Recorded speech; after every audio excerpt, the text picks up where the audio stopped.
आणि या संदर्भामध्ये बोलण्यासाठी माझा सहकारी महेंद्र जोईल सध्या आपल्याला माहिती देतो सिल्वर ओकहून। महेंद्र, अतिशय वेदनादायी, अतिशय दुःखद आणि मन सुन्न करणारी अशी बातमी आहे। ज्या अजित पवारांचं नेतृत्व संबंध महाराष्ट्रानं बघितलं, आज ते आपल्यात नाहीयेत। काय भावना आहे, काय चित्र आहे सिल्वर ओकवर?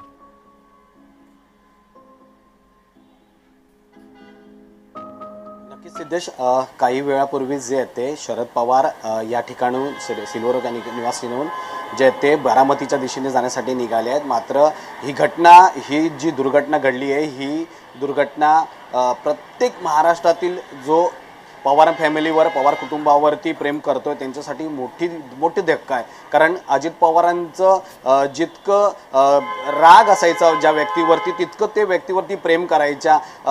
कारण अजित पवार हे आम्ही जर जेवढ्या वेळेस वार्तांकन करतो त्यावेळेसही अजित पवार कधी आम्ही प्रश्न विचारल्यावरती ते रागवतात, पण तेवढ्याच तत्परतेने ते प्रेमाने उत्तर देतात। त्यांची एक वेगळीच शैली होती। आणि आता आपण पाहिलं काही